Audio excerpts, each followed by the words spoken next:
All right, so here's my current situation in my listening room. Today I'm going to talk about these Icon 12s after living with them for 7 months now. I can't believe 7 months have flown by. I'm going to show you a couple of things I found that are negatives, not deal breakers or major, but I want to share those with you and also talk about how I feel about these after 7 months. In the system here, over here, the Galleon TSA 75, I just featured this in my last review with the new preamp from Galleon. There's a Node icon currently using for streaming duties.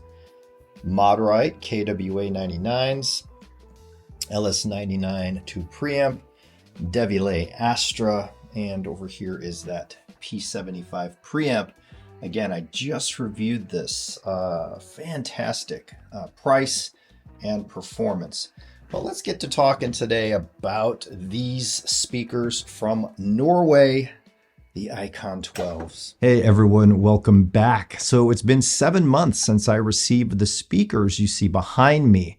These are the Audio Icon 12s all the way from Norway. Now, I've lived with these for 7 months. I've tried them with many amplifiers, a few DACs, a few preamps, a few streamers, a CD transport, a turntable. I've powered them with tubes, with solid state, with Class A, Class AB, Class D. So I've been around the block and then some with the speakers you see behind me. Now, those of you who watch all of my videos, there might be a few of you out there that do know that I love these speakers. And I actually just wrote a new article on my website about them, but this is kind of the video version. But I want to make today's video a little more relaxed. I'm sitting on the floor. There's a lower camera angle here. And I just want to talk about them. And I want to talk about a couple of things, two things I found that bugged me just a little bit, but they're in no way deal breakers. They're just little things. So when I did that review, the thumbnail said perfection. And my wife, Debbie, said these were her favorite speakers I've ever had in here. That's how that video started. And I also fell in love with these speakers, so much so that I did acquire them. They are mine. They are staying, and they're staying here for the long term. As far as I'm concerned, they are staying with me until I'm no longer on this earth. In my Galleon review video I posted last week, I said that these are now my spirit speaker. You know how some people have a spirit animal? Well, I call the Icon 12 my spirit speaker because they do so much for me. Each and every week. Now, I listen almost daily. There are days I don't come back here because I'm busy with other things. But when I come back here with the Icon 12s, here's what I experience. And then I'll get to those cons that I found with them. I find a speaker like this that's easy to drive, which these are. I think they're 92 dB efficient. They're 8 ohms. So you can power them with lower wattage, higher wattage. But I will say that after experiencing them with so many amps, to me, the best sound I coaxed from the Icon 12s came from a Class D amp with higher power. It's that Devilé Astra. Now, you don't need to spend that kind of money to have these sound good. I've even ran them with a Wim Amp Pro, and they sounded pretty dang good. You lose that detail, the all-out detail and the sparkle. But still, you can power these with even lower-end electronics. But if you want to get the most out of them, you need to feed them quality current, even though they're easy to drive. Now, I also love the sound of these with the Modrite KWA 99 mono amps that are absolutely gorgeous in looks and sound. And when paired with the LS99 tubed preamp, from Modrite, that's my second place pairing of the best I've heard the Icon 12s. And it's really close between the Modrite and the Devilé, right? I use the Devilé Astra more because everything is there included. I don't need a ton of boxes.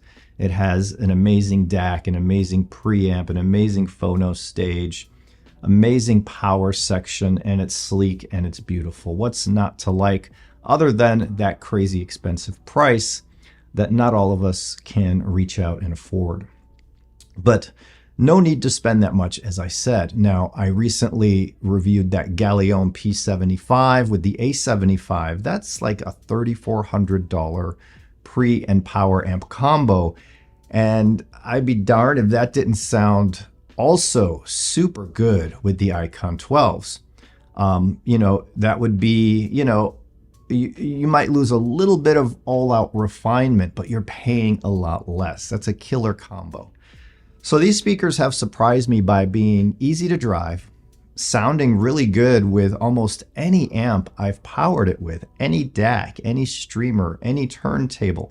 They just have a way of portraying humanistic, lifelike, realistic music.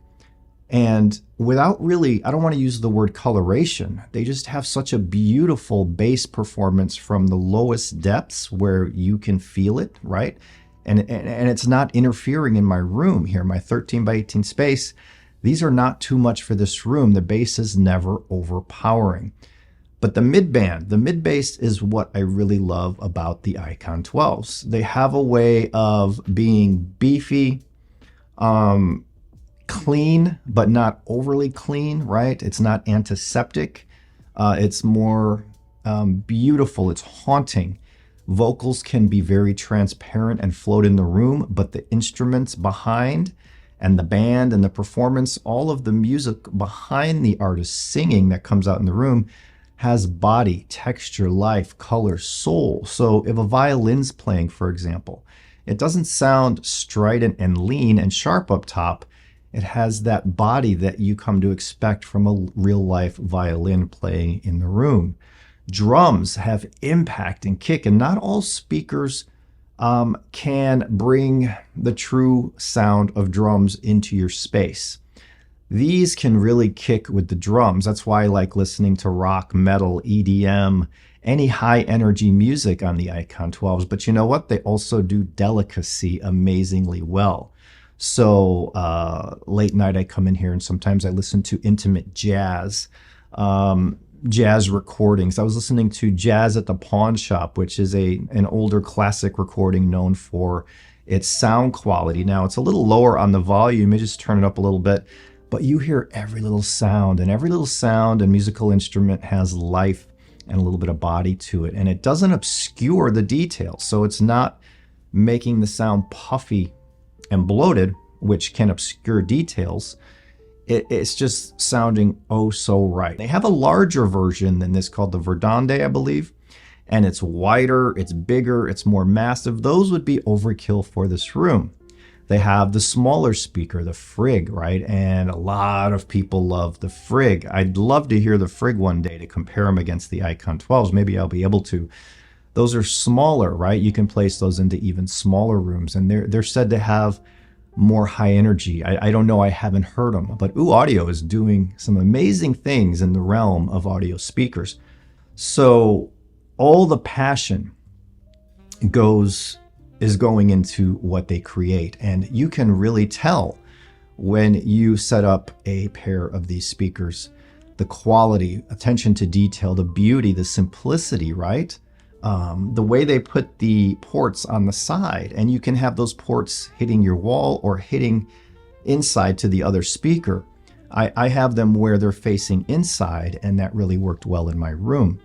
They're kind of easy to move because they have big metal feet that go all the way across the bottom. So I just rock them into place. I can't lift one up and carry it out of the room. They're over 100 pounds each.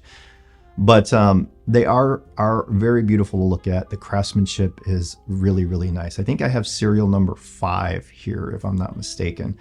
But they are beautiful. They also come in piano black. So getting all that out of the way, the sound quality is very beautiful. Touches my heart and soul, as I like to say, when I find a product that does that. I recently had the Martin Parker Duo speakers in, right? And these are beautiful high-end speakers as well. They were a little more energetic, a little more lit up. And when I first put those in, I was like, ooh, I might like these better than the Icon 12s. And I listened to the Martins for a few weeks, top-notch, high-grade, two-way bookshelf. The finest bookshelf I've ever heard in my life. Those are beautiful speakers, and I want to thank UnveiledAudio.com once again for for setting up that review. But when I put the Icon 12s back in, I was like, ooh, I got goosebumps, and I said, there it is. There's the sound that I love. Now, that doesn't mean that's going to be the sound you love. That's the sound that I've always searched for, and I found it here and again, but not quite to this level. So let's talk about the 2 cons I found. And these are the only 2 cons that I found in 7 months of ownership. And that's it. Let's take a closer look. I'll get my hand camera and I'll show you. All right, here's one of the cons or weaknesses or whatever. The grills are not very strong. I had these up against the wall, and a couple weeks of that, it warped them. Now, this room can get humid and warm sometimes if I'm not back here. But when I picked it up and tried to straighten it out, it just broke. So the material they're using for the grills is not very sturdy or strong. I've seen this before in another pair of speakers. The same thing happened. I would much rather them just use a light plastic. That's a suggestion here, right? And that way they won't warp or break. But yeah, after a couple of weeks of being set against the wall, they warped and bent. And when I tried to fix it, they broke. The other little, really, that's not really a con, it's silly, but I'll just mention it. You see here on the grills, there are magnets, right? And that's what keeps them on the speaker, because there's magnets behind the wood. I would embed these magnets in whatever material I have here, because anytime they're on, you might not even be able, oh yeah, I could see it, I think. The way the lighting is weird. They leave these marks, and they're not that easy to buff out if you leave these on very long. This shouldn't even be a complaint because they're barely visible. Nobody would see these unless you're really nitpicky. But yeah, you really can't even see it. So that's a silly one for me to even bring up. I wouldn't even say that's a con. And that says a lot about these speakers. There's nothing really major to complain about. And as for the grills, I never, ever really had them on. I think I put them on a couple of times when we had younger children come here for a family event, and I didn't want any kids sneaking back here and touching the drivers. So that was my 7-month update. Maybe I'll do the next update at the 2-year mark, and I'll see if anything else new has popped up then.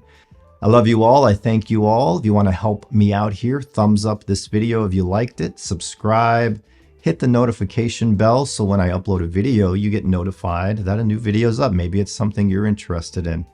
I thank you all. Today I'm posting this. This video should go live on a Friday, so I hope you guys have an awesome weekend. So I'll see you next time.